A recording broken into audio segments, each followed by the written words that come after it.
Hello, hello, hello, hello, hello.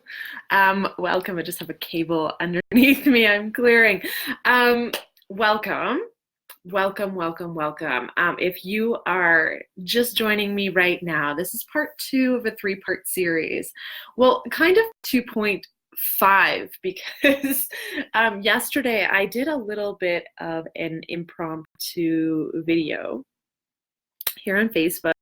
Hey, Rachel. And I was talking a little bit about what I call our embodiment trauma. So if you are curious about the series, that might be a really relevant place to go to after you watch this.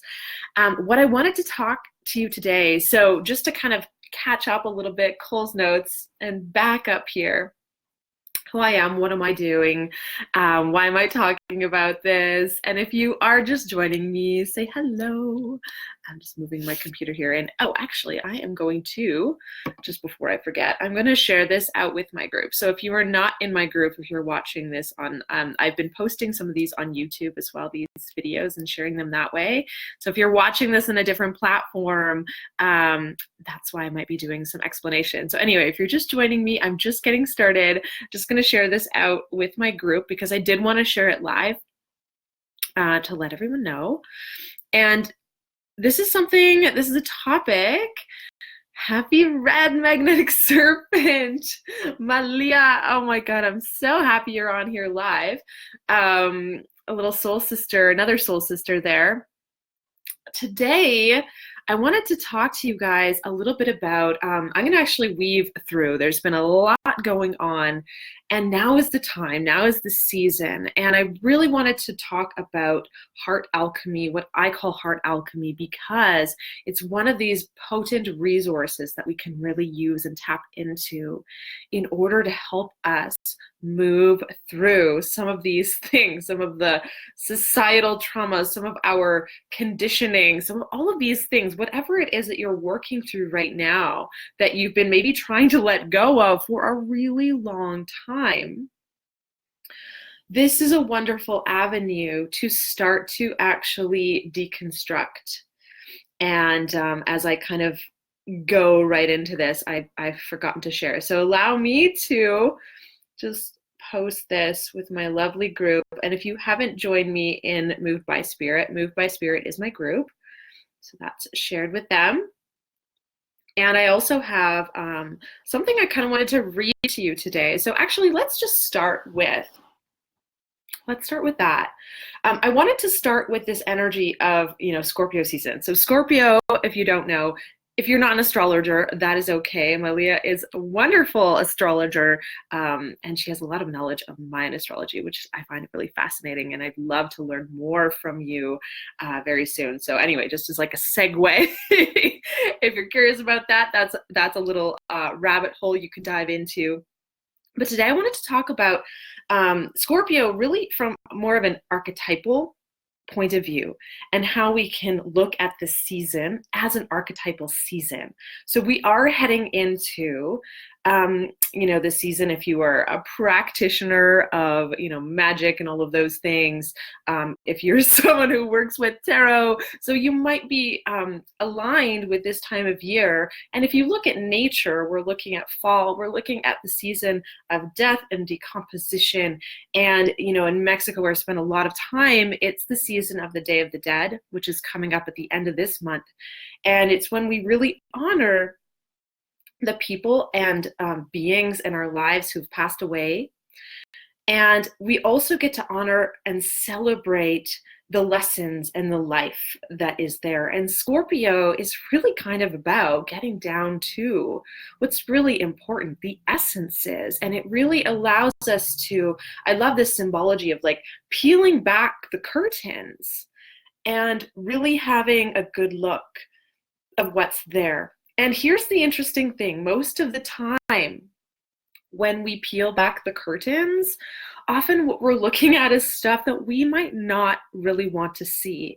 And this is when we can kind of get into this spiral, and it can be a shame spiral, it can be many different spirals, but it can be a spiral of darkness. And when we're not well resourced, when our perspective is in a trauma-based perspective, we often don't have the energy to really shine light on the things that are really looking for love and light and support. And this is where we can use the heart space and the heart portal to really start to tune into some of these aspects. So I'm going to try to keep this video to a reasonable length, because one of my goals is, if you've followed me before, I used to do these hour-long workshops and series, and I'm trying to kind of keep this down to a little bit more of a manageable time frame, because I know that sometimes this is a lot to take in. So I want to just give you a couple pieces that I feel like our nervous systems maybe can integrate and absorb, and I want you to kind of come out of this with a little bit of what I call home play, or some things that you can sit with, some ideas to actually use as not just concepts or ideas that we can think about and contemplate. This is what the wonderful thing about philosophy is. I'm not about philosophy so much. I'm more about how can I help you integrate these pieces that are important to you and embody them so we can actually start to live these things in our lives, and not as an on top of everything else, but weaving in these concepts and elements to what we are already doing. So I'm just going to have a quick look, some beautiful shares, alternating universes and dreams and water energy. Water energy, it's interesting. It makes sense that water energy can be associated with fall, because Scorpio energy can really be associated with emotions. It can also be associated with these elements of extremes. And so what I want to focus on today is when we're looking at really heavy things, when we're holding things like perhaps societal traumas or ideas. Someone that I follow who's a beautiful and feminine empowered business coach, I was just listening to some of the videos that she was talking about, and she talked a lot about the divine feminine and some of the elements of, sexual shame and trauma from a women's perspective. And so we hold all of these different elements, these different beliefs, these different patterns of experience. One of the reframes I like about the word trauma is we can look at trauma as actually patterns of experience, because we've all experienced some level of not being okay, some level where our needs have not been met, some level where we might not have had the, quote unquote, ideal environment. I've been reading a lot about psychology and these days, and diving a little bit deeper into relational psychology. And of course, we have these like ideals of, this, ideal attachments and all this kind of stuff. And in the real world, most of us didn't have that. Most of us don't have that. But it doesn't mean that most of us can't build and create that. And so what I'd like to talk about today is how we can start to use this wonderful element that we have, our physical heart, our emotional being, our emotional intelligence center, to start to help to support us. So one element that's really important, if you haven't come to this already, there is a part 1. You can find it in the event on my business page, is where I post all the videos. And I also post them in the group. So if you're looking for, part 1 of this in the replay, you can find it in my group Moved by Spirit. You can find it on the Moved from Within business page inside the events. You can look at the past events if this is kind of sometime deep into the future that you're looking at this. And as I mentioned, I have a YouTube channel, and you can find me Moved from Within on YouTube, and I will be posting all of these workshops in that channel as well. So there's a few different ways to come to this as a replay, or if you want to share this information with your community, with others, because it's really, really important. So back to part 1. The really simple essence of part 1 was just connecting to, and I told you a little bit of an embryological story about the formation of our heart. And the reason why I did this is because there's a really important element where, and I talked about this yesterday when I talked about embodiment trauma. Most of us are trying to find a way in and back to ourselves that feels safe. And when we are in a sort of a loop of dissociation, a loop of kind of our soul really being disconnected. It's not that our heart isn't speaking to us. It's not that our body isn't speaking to us, but the languages are different. It's like when, we're trying to communicate in a foreign country and we don't speak the language. It's not that people aren't trying to help us, but it's just that we don't understand what they're saying.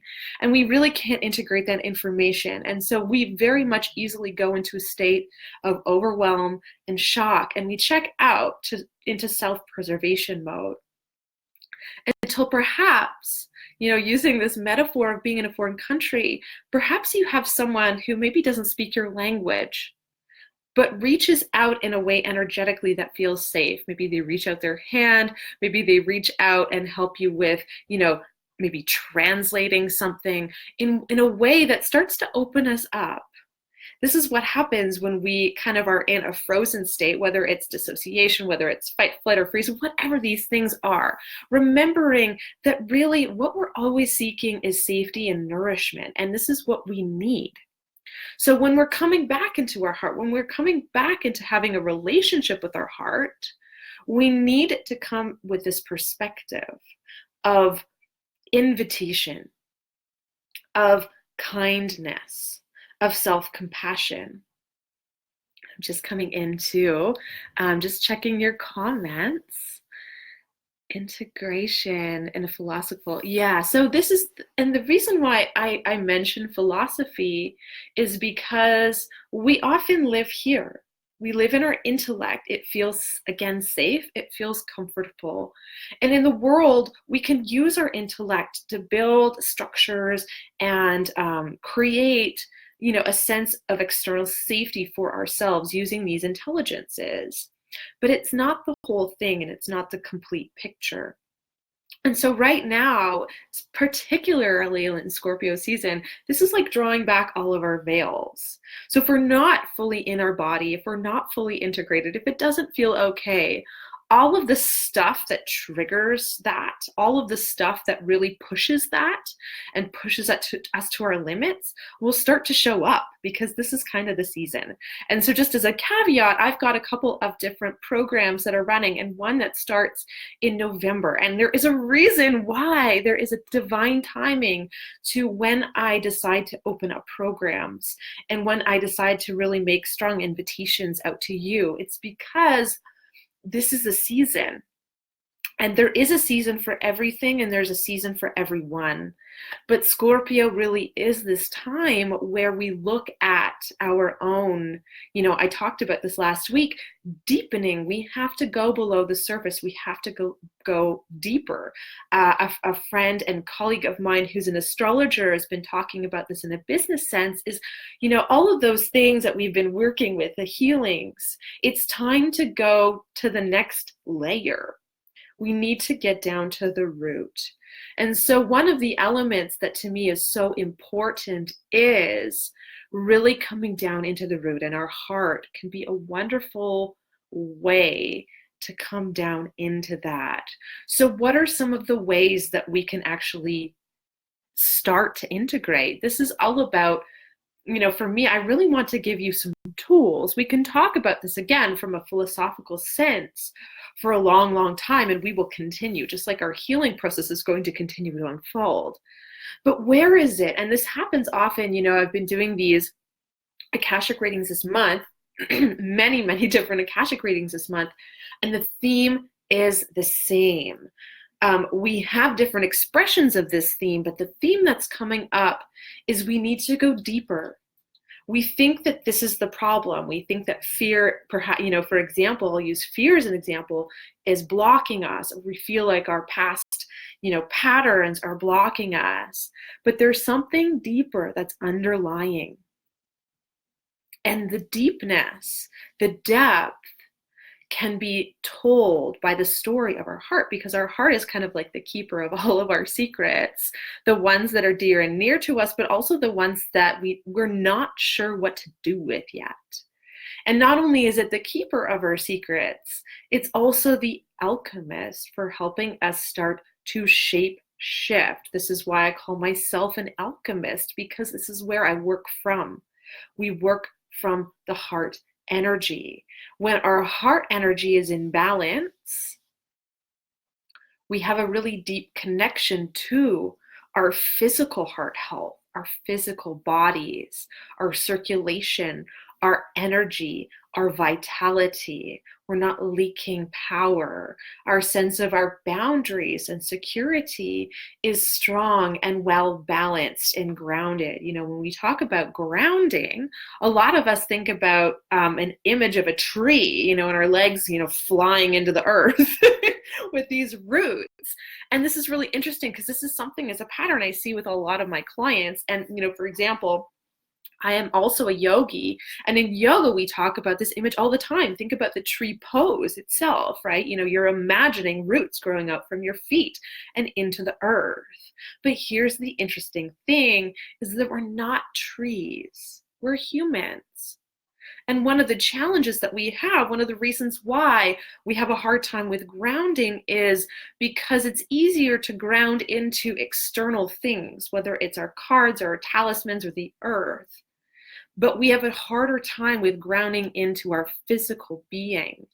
It doesn't feel like the natural thing to do, but it's actually one of the most natural things that we can do. And so this is one of the things in my program that I like to unfold is it's a lot easier than we think. And it's actually a lot less traumatic. But what happens is we force it. We force it so much. And the heart, just like any part of your body, any animal, you know, if you've got your dog and you're trying to pull him or her away from something they really want to smell, there is a sense of force there, and it takes a lot of effort to move that. And it's not saying you can't move it, but if we're using that force to move through traumas, to move through our healing on a consistent basis as a pattern, as our way of doing things, as our way of being, which is kind of what we do, we push through, right? We overcome. And what I'm inviting you in this element is the heart does not overcome, and the heart does not push through. The heart is here to tell us to slow down and listen. And I want you to kind of sink into that for a moment. The heart is telling us to slow down. We need to slow down to listen, just like in the exercise we did, where we were listening into and feeling into the simplicity of our own heartbeat. We need to get quiet. We need to remove the distractions. And some of those distractions that are demanding our attention, we have social media, we have bosses, we have people, but we choose to engage in them. We choose them. So when we come into the heart space energy, we're slowing down. And I love this. I just am glancing through as I am speaking through some of your comments, and Malia talks about the symbology. So she talks about the heart 5D, but she's also talking about, she brings up the energy or this imagery of the snake eating its own tail. And I love that because this is a symbology of divine feminine. It's a symbology of completion, but it's also symbology of balance. And the heart really is our teacher, our internal teacher of balance. And the curious thing is when we actually get quiet and listen, we will start to hear things. And we might start to hear things in a way that's a little bit off-putting. It might be curt. It might be very quiet.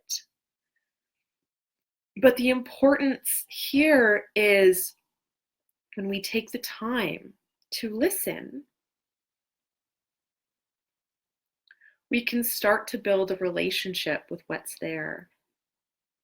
And so really what I wanted to introduce to you is just the home play. And the first element, if you haven't gone into the first video, you can even kind of like skim through to the end if you're short on time. Again, I'm trying to make them not so arduously long.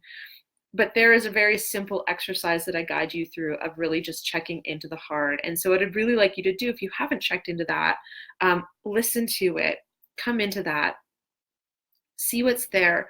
The second level element I'd really like to invite you to do is, particularly during the shadow time, it is important to integrate this listening into a daily practice. So if you're not doing this already, perhaps you already have a meditation practice, you already have a journaling practice.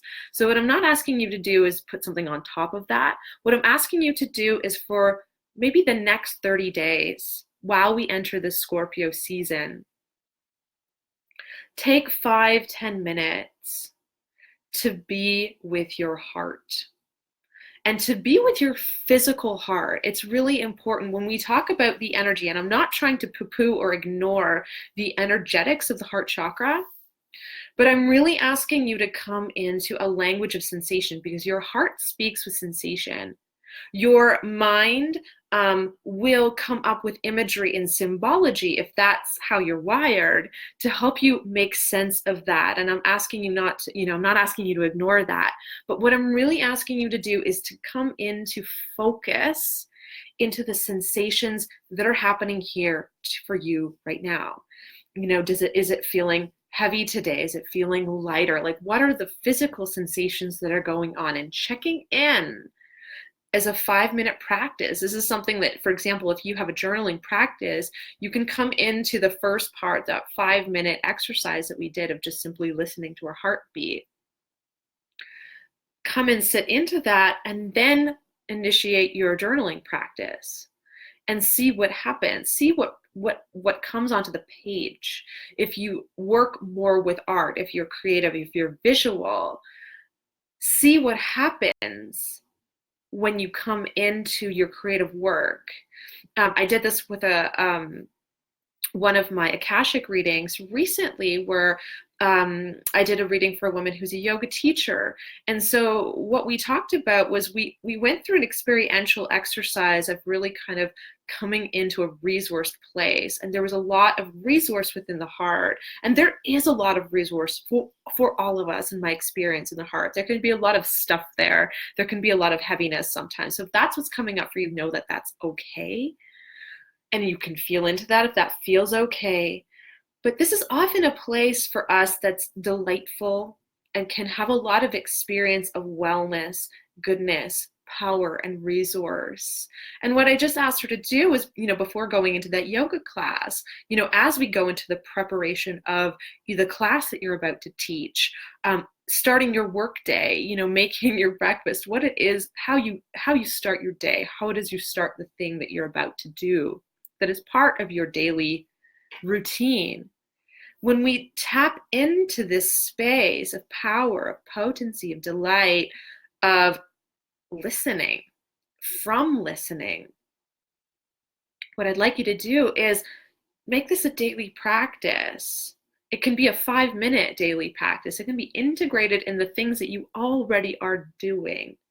But take the time, whether it's 5-10 minutes, to just slow down and be with your own heart for the next 30 days, and see, how does that impact my daily activities? How does that impact my life? How does it impact how I show up to my clients, to my children, to my husband, wife, partner, work, creative practices, creative outlets, body, myself? How do I show up for myself? Right? And so one of the other words, I'm just looking through, Malia's got these beautiful shares. There's a sense of connection, and there's a sense of disconnection often. This is where a lot of our stuff comes from. This is what drives a lot of our addictions and distractions, is this illusion that we're not connected. So when we can connect to this space and this place consistently, and just listen. It's very simple. What is actually your heart telling you? And I'm actually going to challenge you a little bit. Malia said, my heart tells me no caffeine. That's probably something your heart's not saying. Your heart does not speak with, what you should or shouldn't do. So this is really important. And I want you to, what I'm saying is that's not necessarily untrue, but go deeper. Go deeper than that. There's something there that's much deeper than that. There's a reason too that I talked about clearing and healing shame with this, because sometimes it's the voice that's telling us that something is good for us or something is bad for us. Go deeper than that. It might not be your relationship. It might not be your diet. It's deeper than that. And I can tell you in my own experience, when I dive deeper through these different programs that I run, through the one-on-one work that I do with my clients, there's usually something that is deeper. And that seed is the seed you have been seeking. It's the seed you've been looking for. It's the seed that will help you unearth and unravel all of these different patterns, neurologically speaking, physiologically speaking, that we are trying to heal from. So my invitation to you as another level, as another layer with this, when we get quiet, is allow yourself to go deeper. Go deeper than you've gone before. Where is that place speaking to you? And the reason why, I'm sorry to call you out if I call you out, but it's because the heart often speaks from a place, just like I know when I'm in the Akashic field and the Akashic records, truly, when the language is from a compassionate, a deeply compassionate and love-filled place. And there is a sensation with that. There's sometimes for me, words and images, but there's a sensation with that. So I really invite you to explore the depths of the sensation of love within you. Explore your own resourced self. Explore the place in your being that is really speaking to you from true love. There's no should've, could've, would've's. And it might be very quiet, and it might be a little bit blunt. But I ask you just to go, what is underneath that? Go a little bit deeper and listen. Be open to what comes up. It might feel familiar and it might feel a little bit different than you're used to. So just out of curiosity, just out of open attention, this is a phrase that I love, I'm going to leave you with this. This is a little piece that was shared with me, and I really wanted to share it with you all. So Scorpio is the agent of transformation, here to guide you towards your greatest power. And by you, I mean the part of you that is awakening that is working in service of the anima mundi, the spirit world. And of course, recognizing that this human body is spirit. It is matter in the manifestation of the human body. So let's remember that this human body is a potent place we need to come back into. We need to invite ourselves to live here because we've chosen to be here. Scorpio is a sign, sorry, that was a little Jen input. Scorpio is a sign of transformation. When something transforms, gets sticky, it melts, it has a molten change before it can change shape. It's also a sign of death, but also rebirth and generation. Our Scorpio season priestess helps us release old forms that we can build so we can build new ones. And Scorpio season is a time to clear away our shame. She helps us seek out those voices within that tell us that we are not enough, that we are unworthy, that what we love is not valuable, that the voices that make fun of us. The Scorpio priestess leads us down into the chambers where the voices of criticism and guffaw, she helps them show them the door. And with love, the portal, the door here is the heart. Alchemy is not about what we know. It's about being willing to be with what we don't know and holding it. This is the thing about our traumas, is we think we know them so well. But this is the thing that Zen can help show us, is when we can hold those like a little baby, like a sweet, innocent baby with a beginner's mind, we can tap into transformation in a way that's different than we're used to. It's alchemical. We don't already know. And accepting that we don't already know, this is really the true surrender. We can actually tap into the form that we don't have to know. We just have to listen. And we must listen from this space of love, from a space of curiosity, diving deeper. So, my dears, I have one more piece for you tomorrow around the heart, healing. So tomorrow, same time, same place, Saturday on my personal page. I'll also be sharing this with my group, Moved by Spirit. And join us. Actually, I'm going to post a link to Moved by Spirit. If you feel moved to join us, join us. We are a safe space to explore all of these things and learn from each other.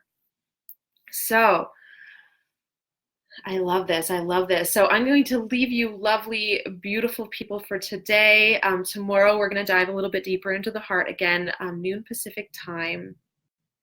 And again, I wanted to extend my invitation. As you know, if you know me, and you know me now, the work that I do is quite potent. It is very powerful, and it is a container that supports deep, deep transformational healing. That is in a form that is alchemical, that is much more rapid than sometimes with some of the other traditional forms that are here. And I don't want to poo-poo that, because really what I'm here to do is to help you find safety, to help you find your way home. And so if this is something that you have really been called to, and this is the, your timing is now, my invitation is to just drop in the comments, give me a heart in the comments, drop me a little emoji heart, and let me know if you're curious to learn a little bit more about what it is to step into working with me, whether that's one-on-one, whether that's program work. But the time is now to do this deepening work. So if you are called to go deeper, if you are called to really come into that space, it is important that we create ourselves a network of support. It is important that we have a container that's appropriate for us. So my container may or may not be appropriate for you, but what is important for me is helping you to find an appropriate container so that you can get down to those roots, so that you can dive deeper without the re-traumatization, with tools, and integrate it in a way in your life that is of use for you. A lot of times we do different courses and programs and we come out, and going into retreat is wonderful. This is a time of year that if retreat is calling you, by all means, this is a wonderful space and place. But the thing is that in reality, we cannot live in retreat 24/7. And if you, like me, are required to really birth your gifts into the physical world, whether it is you're a teacher or a healer or an alchemist of your own right, you need to be able to learn how to do your healing work in the real world at the same real world time. So this is a training, really. This is a training of not either or, but both at the same time. So if this is something that you are working with weaving, again, I really want to emphasize this work that I do is not about coming into retreat container space and then going out with these different tools and not really understanding how they work within your real life, because your real life is the spiritual growth experience, right? This is the classroom. It's our lives. So how do we take these pieces and actually weave them through our lives so we are practicing our spiritual practice every moment of every day, whether brushing our teeth in the morning or morning routines or evening routines. This is not about meditating 2 hours a day. It's not. And whether that's valuable, it is. It has its time and place. But this is important when we are called upon to come into the world. And believe you me, we all know this. This world needs us. It needs us to show up. It needs us to show up resourced. Needs us to show up healed and whole, and mirror that wholeness to others within our lives, within our relationships. And this is a practice. This is a practice. And so this is my calling. If this is something that you need some support with, I would love to support you. So easy peasy. If you are curious and interested and called, you can just drop a heart in the comments and I'll come and we can chat. You can just reach out to me by private message and we can have a conversation. My process is I like to have a conversation with everyone that I work with to find out whether I want to work with you or we are, I want to refer you to somebody who can support you differently in a better way. That is what you need right now. So if guidance is something that's calling to you, feel free to reach out. And if this deepening into your own work, particularly your own shadow work, healing your body, I'm really particularly speaking to energy. So if you have been feeling the boundary stuff is hard, if you're feeling your energy dips and wanes, you're feeling really good one day and then it's really hard to manage your energy because we forget we have a good day and we get into a trance of, oh yeah, and then we have a day where we're maybe laid up in bed and it's hard to do and function in the real world. And this is not your normal state. This is not your highest potential. And you know this. And for those of you who know this, you also know that there is a way beyond that. There is a way through that. And so I invite you in. If it's time, if it's for you, I invite you in. So again, calling you to join me tomorrow and calling you in to join me into deeper exploration if that is what needs to come through. Anyway, loves, sending you all of my love. Enjoy. Let me know how this goes for you with the heart chakra healing stuff. I would like to see how this unfolds. Please keep me posted. Happy Friday, everyone. Take care.